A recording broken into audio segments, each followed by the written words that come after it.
Number 6 here at TPC Sawgrass, one of 4 holes to have undergone some change. We'll take you back, this is 2014. There was that big oak tree near the forward tee box. Sort of gave the hole some character, defining, albeit unusual, even perilous feature, given the shape of that overhanging branch. See some guys navigating that. Not a whole lot of trouble. October of that year, PGA Tour posting this, actually from TPC Sawgrass. Sad day at Sawgrass. We are losing one of the most recognizable trees on property due to poor health. Here's what the tee box looked like a year ago. 393 yards, par 4.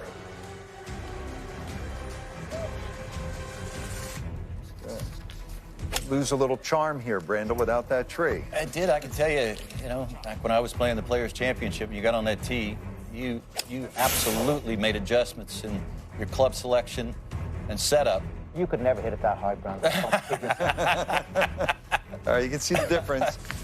But there was a gnawing sense that it just didn't look right, didn't feel right. So this is where the plant scientists, the arborists, come into play. With the help of Davis Love III, two-time Players champ, golf course architect, director of golf course operations, Jeff Plotz, spearheading the effort. They found a new tree 100 yards into the woods lining the right side of the 6th. 500,000-pound tree with the same characteristics as the original one. Now, the first attempt to replant was unsuccessful, but within a few hours, a crew had jacked the tree back up, dug it a bit deeper, and eventually were able to replant it. And here's how it looked today.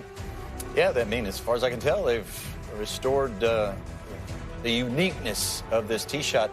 Looks like they've moved that tee back a bit further so that I might possibly be able to get it up that high at this point, Paul. It's terrific. I mean, isn't it great what they can do with modern technology? Really That's is. genius. That's real genius there. It really has a look, that tree, and it certainly has the players' attention. Wags, curious, you always just sort of, want to Pete Dye's magic tricks, make you visually uncomfortable. What does it look like to you? Oh, it's uncomfortable. The bulk of my 8 Players Championships, I think 6 of them had the tree here. So I was excited to see it not here because I agree with you, Brandel. Every single time I teed up on this tee box, I thought about the tree. I definitely altered my shot. Usually back then it was a 3-wood. The hole was only about 380 yards long. Been added 20 yards to it today, or this year, excuse me. But I was out here yesterday, had a wonderful conversation with the lead rules official for the Players Championship, Stephen Cox. And what he told me was fascinating. When they moved the tree over, Davis Love III is in charge of the architecture. They got the tree planted. They knew it was going to be fine. And they then designed the tee box to match it where it was.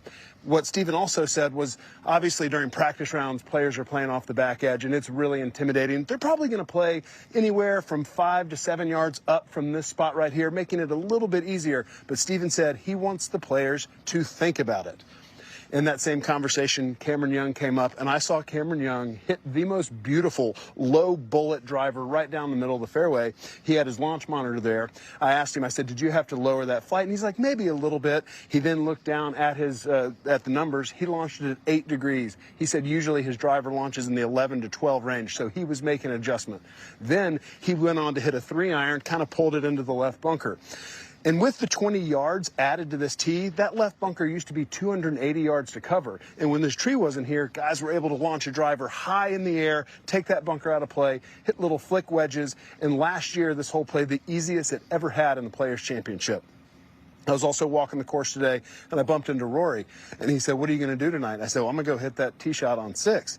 And so I said, well, what do you think of it? And he said, I think it's great. It makes you hit the right shot. It has taken all the options out of play, and you have got to flight something low, regardless of what club you hit. So tonight, I'm going to hit 2 shots. I'm going to hit one with a driver and one with a 3-wood. I always loved hitting a 3-wood. I felt like I could hit a little turny low draw better with it. But I'm going to start first with the driver, primarily because this club head's a little bit bigger, and I want to be successful.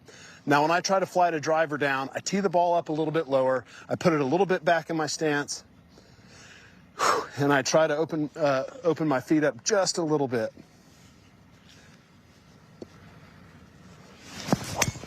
Oh, that was a spinny, low starting, rising shot that I'm telling you, it was a yard away from drilling the trunk of that tree, but I think I may have hit it in the fairway. All right, the 3-wood. Small head. I'm definitely thinking about the tree now. Hands are shaking a little bit. But I like this shot. Now, I can't, normally when I hit this shot, I'd like to start it down the right-hand side of the fairway and let it turn back in. I don't have that option. So I'm going to have to take it down the middle of the fairway, again, placing it just a little bit back in my stance. Gosh, that was close. Come on, Johnson. Oh, gosh. Well, I almost topped it, but it stayed low. All right, we're back. Brandel, Rich. Brandel, by the way, one time this week, you're going to come out here and hit some shots. If you keep calling it, be the right club today. That's offensive. You said, yeah, you typically hit a draw. You can't do it because that's the lowest part of the tree, right? 19 feet. So you're really forced to get up there and play to, what, the tallest part of the branch, right? Which is basically right down the middle of the fairway. I love it. I really love it. I mean, we talk so much about the modern ball not moving as much as the old spinnier balls that used to happen, and the players play very one-dimensionally. And I love when the architecture of a golf course asks them to come and play a shot. And I just love what they've done here. I think it's very important that they've recreated that tree, and it forces the players to think outside the box, to think differently than they would normally do, and causes them to show their creativity. So well done.